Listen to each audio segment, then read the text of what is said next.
14h-16h, Brigitte Lahaie, Sud Radio. Samuel Doc est avec nous. Alors je dis surtout docteur en psychopathologie aujourd'hui, parce que si je dis psychanalyste, malheureusement tous les psychanalystes, on l'a vu depuis 14 heures, sont pas aptes à diagnostiquer réellement l'état psychique de quelqu'un. Catherine est avec nous et c'est avec vous qu'on va conclure. Bonjour Catherine. Oui, bonjour Brigitte, bonjour Samuel. Bonjour Catherine. Moi, je voudrais conclure cette émission que j'ai suivie avec beaucoup d'attention, sur un témoignage peut-être un peu positif, dans le sens où on peut s'en sortir, Oui. Évoluer favorablement dans sa vie, en tout cas, pour moi. Moi, j'ai eu pendant des années un trouble anxieux généralisé, mais qui a fait suite à quand j'étais une petite fille, j'ai subi des violences sexuelles. Donc, j'ai su que c'était ça. Donc, j'ai vécu avec une grande insécurité pendant toute mon adolescence, mon début de vie d'adulte. Mais ce qui m'a sauvée au début, bon, après j'ai fait une thérapie quand même, parce que j'ai compris qu'il fallait que je m'occupe de moi, parce que j'ai été malade, j'ai une maladie chronique, plus un cancer, donc je dis bon là maintenant stop, il va falloir que tu t'occupes de toi pour que tout cela s'arrête. Mais par contre, ce qui m'a sauvée, moi, c'est l'écriture. J'écrivais beaucoup quand j'étais petite fille. Oui. Au début de l'adolescence, c'est ça. Donc l'écriture, c'était quelque chose, c'était mon monde à moi, et j'avais effectivement aussi l'écriture et la lecture, parce que c'était corrélé, les deux choses étaient corrélées. Je lisais énormément et j'écrivais beaucoup. À mon ami imaginaire, à ma sœur imaginaire, j'écrivais en fait. Oui, mais vous écriviez, vous sortiez de vous-même quelque chose que vous avez envoyé à votre meilleur ami, qui était vous en quelque sorte. Mais c'est important ce que vous dites, parce que d'abord, l'art-thérapie, ça marche pas mal. On n'en parle pas souvent, mais ça marche bien. Et écrire, c'est de l'art-thérapie.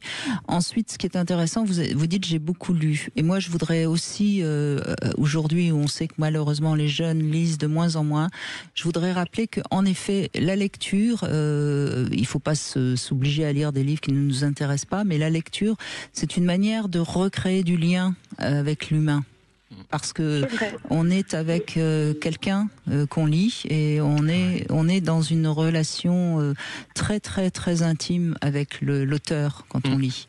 Et donc c'est important de lire quand on va pas bien, parce que on a des émotions, on a l'impression de ne plus être seul. C'est ça. Et en même temps d'être en lien, moi ça a beaucoup développé mon imaginaire. Et donc ça m'a beaucoup aidée, alors que j'ai traversé par la suite, effectivement, moi j'étais beaucoup dans la peur. J'ai beaucoup vécu dans la peur et dans l'insécurité. On peut le comprendre, vu ce que vous avez subi. Voilà. Et dans l'auto, alors j'étais dans l'auto, une forme d'autodestruction, donc automutilation, des choses comme ça. Et aujourd'hui, je me suis sauvée. Votre corps vous a dit stop, et vous l'avez entendu. Exactement. Je l'ai écouté, mon corps, quand j'ai j'ai compris ce que la maladie venait me dire. Et en fait, moi aujourd'hui, j'adopte des routines de vie. Des rituels, on va prendre un terme positif pour dire la même chose. Oui, routine, vous avez raison, rituel.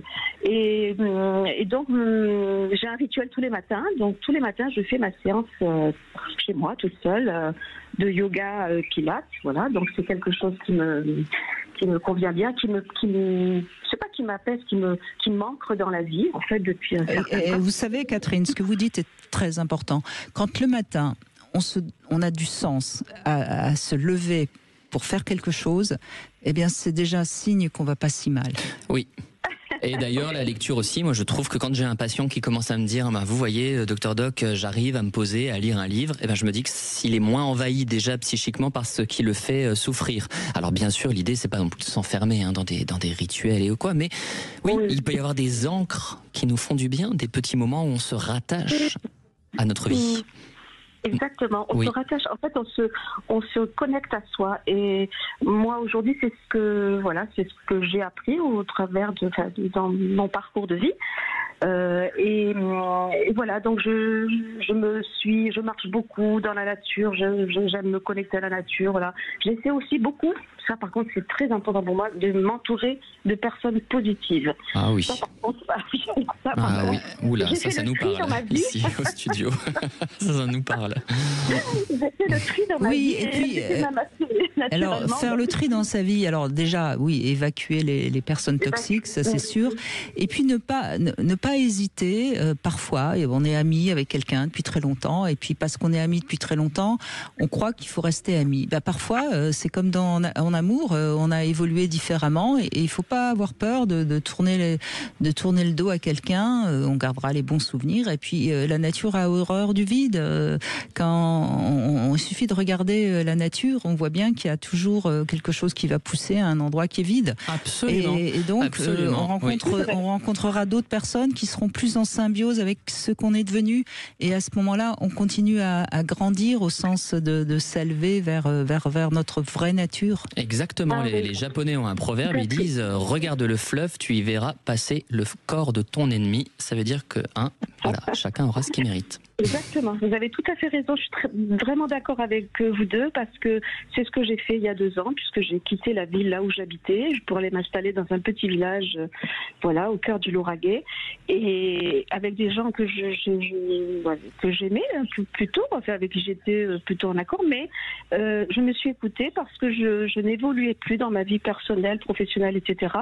Il y avait quelque chose qui me bloquait, je dis allez, écoute, comme ça me trottait dans la tête depuis un certain temps, j'ai dit tu prends la décision et tu mets tout ça en action. C'est ça, c'est ça. Je l'ai fait. Exact. Et c'est exactement ce qu'on disait là aussi avec Brigitte Lahaye en off. On disait qu'on est aussi dans une société où justement les gens n'osent plus assumer leurs choix. Et merci parce qu'à travers votre témoignage, vous nous dites oui, j'ai fait un choix, j'en ai assumé les conséquences, c'était réfléchi et voilà, j'étais prête à en payer le prix. Et ça, je trouve ça absolument remarquable. Dans une société où on est toujours victime, où on ne se responsabilise jamais de rien, être capable de dire j'ai fait un choix. Donc ça, bravo. Vous entendez ?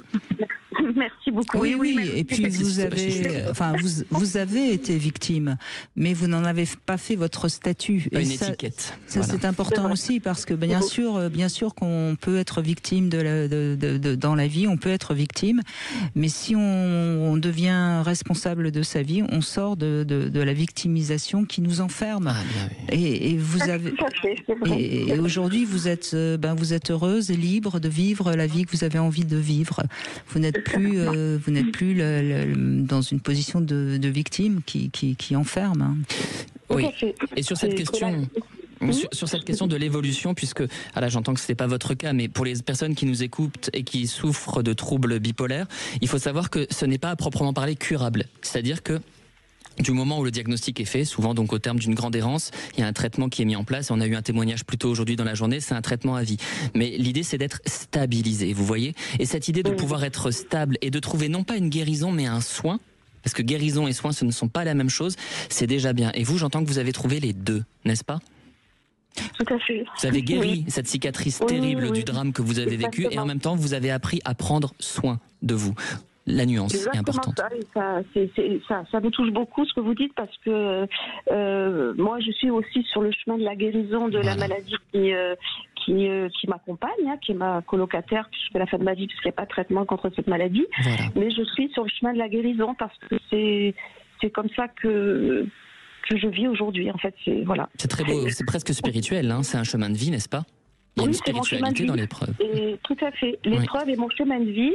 C'est-à-dire que c'est à travers l'épreuve que j'ai compris le sens de ma vie. En fait. Voilà. Alors justement, puisqu'on est en fin d'émission et qu'on a parlé de la santé psychique, etc., ça me fait penser à une petite phrase qui va peut-être aider aussi ceux qui nous écoutent, parce qu'on parle souvent d'être normal ou d'être fou ou d'être psychotique, pour utiliser un mot, allons-y. Ce qui est important, je vais donner cette petite cette petite blague, hein, quelqu'un de normal parle à Dieu et ça lui fait du bien. Quelqu'un de psychotique parle à Dieu et Dieu lui répond. Voilà, c'est la différence entre la normalité, même si on est tous un peu fous, parce que parler à Dieu, il faut quand même être un peu fou, mais ça nous fait du bien, donc il faut être un peu fou. Ah bah très bien dit, et puis alors désolé, mais il faut lire le texte de Joyce McDougall, Psychanalyse de Madame Normale. Qu'est-ce qu'elle nous dit? Que être normal au sens standard du terme, qu'est-ce que c'est ennuyeux. Heureusement aussi qu'on a parfois quelques blessures pour pimenter cette vie, heureusement. Oui, donc je vous rejoins Brigitte à 100 000%. Et voilà. d'ailleurs, tous les gens qui ont inventé des choses sont des gens qui avaient un peu de folie. Et oui. Tous ceux qui sont capables de faire des films, d'écrire des livres extraordinaires, il faut être avoir un petit peu de folie. Un peu de folie, c'est bien. Et il faut être un peu fou dans sa vie. Il faut avoir. Et d'ailleurs, on dit souvent que pour bien s'en sortir dans la vie, il faut être capable de dépasser les deuils. Et c'est vrai que on est sans cesse confronté à des deuils à faire, hein, le deuil de sa jeunesse, le deuil de ses parents, etc. Et puis il faut avoir quand même une bonne part d'imagination pour justement pouvoir rêver dans les moments difficiles et se sortir d'un quotidien difficile. Et c'est ce que vous avez su faire, notamment Catherine, en écrivant. Hein. Oui, une vie psychique normale n'est pas une vie psychique normée. Voilà. C'est juste, bravo. Non, mais merci beaucoup. Et merci de votre témoignage qui montre encore une fois que on peut se sortir de tout, mais c'est pas toujours simple, mais on peut. Et c'est voilà. Il faut garder l'amour de la vie. Moi, j'ai l'amour de la vie. Et l'amour avec un grand A de la vie, des autres, voilà, de l'humain en général, donc et de moi aussi, d'abord de moi bien sûr, et ça c'est le moteur de ma vie. Voilà. Cela étant dit, grâce à vous Samuel Doc, malheureusement, on a compris aussi aujourd'hui que il y a des personnes qui n'ont malheureusement pas cet amour de la vie, et c'est une grande souffrance. Tout à fait. Et je voudrais vraiment encore remercier, alors déjà vous d'avoir ouvert cette tribune libre et d'avoir permis d'entendre. C'est votre idée. Oui, peut-être, mais vous l'avez suivi et c'est pas toujours le cas. On sait que Macron a voulu faire de la santé mentale une grande cause 2025. Je suis désolé, moi pour l'instant je la vois pas beaucoup s'incarner, cette grande cause nationale 2025. Voilà, encore bien des questions. Mais les auditeurs que nous avons et les témoignages surtout que nous avons eu aujourd'hui, plein de courage, m'ont vraiment redonné espoir de libérer une parole et de se dire que, en 2025, c'est pas tabou de souffrir d'une pathologie psychique ou psychiatrique, qu'on peut en parler et que c'est le premier pas vers la guérison. Oui, et on n'y est pour rien, quoi. Je veux dire, ne culpabilisons pas les personnes qui sont bipolaires, elles y sont pour rien, c'est pas de leur faute. Et arrêtons aussi d'avoir un jugement comme ça, un peu stigmatisant sur tout ça, quoi. Absolument. Alors bien sûr, comme ça fait peur, on a tendance à juger. Hein, c'est bien connu. Hein, tout ce qui fait peur, on a tendance à le mettre à l'écart. Ayons un peu plus de solidarité, je crois que c'est un terme qui normalement fait partie de la démocratie. C'est ça, et peut-être aussi pouvoir dire, j'y ai pas pensé plus tôt, mais un dernier conseil avant de nous quitter, c'est peut-être aussi que si jamais vous voyez que dans votre entourage, une personne semble manifester des symptômes maniaques ou dépressifs, pouvoir nommer votre impuissance et votre crainte, c'est-à-dire dire voilà, moi je ne peux pas t'aider, je vois bien que je ne peux pas t'apporter cette aide, s'il te plaît, fais-toi aider, consulte quelqu'un, je peux t'accompagner si tu le souhaites, mais moi je ne peux pas t'aider, ce n'est pas mon travail. Osez verbaliser cette impuissance-là qui à ce moment-là permettra à un médecin ou à un psychologue de se positionner.